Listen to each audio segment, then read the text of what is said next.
Every 4 years, the amount of Bitcoin awarded to miners is reduced by half until all 21 million Bitcoin have been virtually mined, approximately around the year 2140. The halving mechanism helps make Bitcoin a scarce, inflation-resistant resource. Bitcoin was designed with a fixed supply of 21 million Bitcoin, with more than 85% of these having already been mined. The supply of new Bitcoins is controlled through a process called mining, in which powerful computers compete to solve complex mathematical problems. When a miner successfully solves a problem, they are awarded a certain number of Bitcoin as a reward. This reward is reduced by half every 4 years, a process known as the halving, which helps to ensure that the supply of new Bitcoins grows at a predictable and slow rate. This is different from fiat currencies, which can be printed by central banks and potentially lead to inflation. The next halving event is expected to reduce the rate of new Bitcoin production to just 1.8% per year, which could potentially drive the price up of Bitcoin. Past halving events have all been followed by significant increases in the value of Bitcoin, although of course there is no guarantee that this trend will continue in the future. This chart highlights the predictability of the Bitcoin network and the execution of its 21 million coins.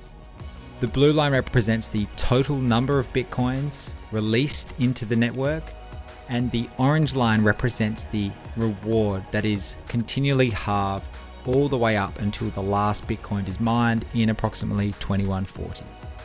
In comparison to the fiat system that we know today and use today, Bitcoin is effectively pre-programmed order versus the complete chaos that is the M2 money supply, where 12 old folks sit around a table and decide how much new money should be entered into the system or how much should be reduced in the system. And if we look at 2020 as an example, the world, all of those sovereign nations who can produce their own currency, cumulatively produced 10 trillion new units of currencies. When of course that happens, you get inflation, you get asset inflation, and over time, the purchasing power of your money loses value.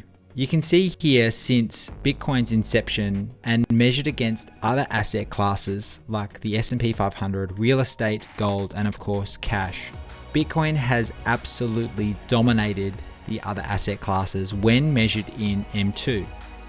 It's really the only thing that can outcompete the money printer that is at the beck and call of the power and the elite of the world.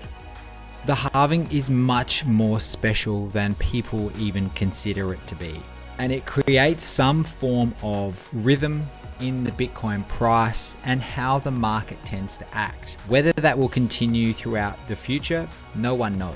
But if we look at what's happened in the past, you can see here from this rational root chart that the halvings all occur somewhat in alignment, and they're in green.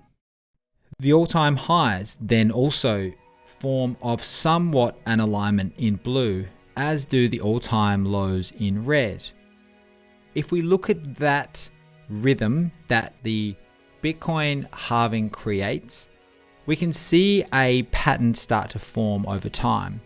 This is just the last two epochs and the current stage of the Bitcoin price timeline that you can see here. Effectively, what happens is we have a run up in price after the halving, which is indicated here by the grey lines, which says halving 1, halving 2, halving 3, and halving 4. And it appears that as we move through the duration of each epoch, the price does certain things. As the halving occurs, there tends to be a price increase post-halving, where the supply is shocked from the inflation rate that is predetermined, which we discussed earlier.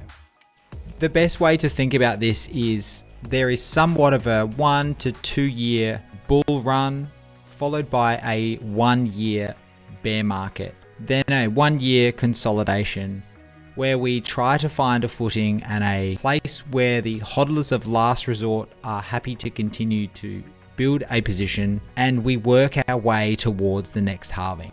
You can see from this chart that there tends to be a fairly consistent process or timing, and it's clear that that is relevant because of the Bitcoin halving. Because of the way that Satoshi designed the Bitcoin network, the supply of newly mined Bitcoin doesn't actually accumulate in the hands of miners. And if you look at this chart over time, you can see that there is a fair distribution and coins are really effectively distributed to anyone who wants to get them throughout the entire life cycle of Bitcoin.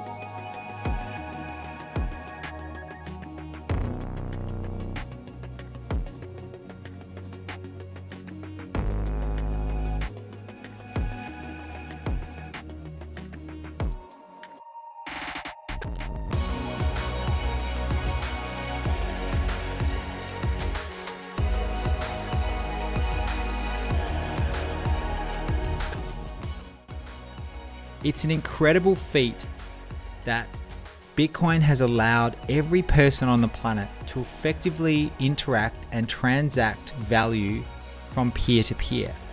And this is growing at the fastest pace in recorded history for any type of adoption that we've had in this world.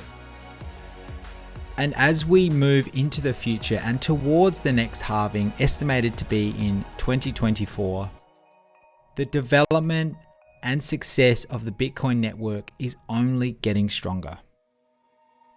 This diagram gives a really clear indication of how simple and clear and easy it is for individuals to interact and use the Bitcoin network.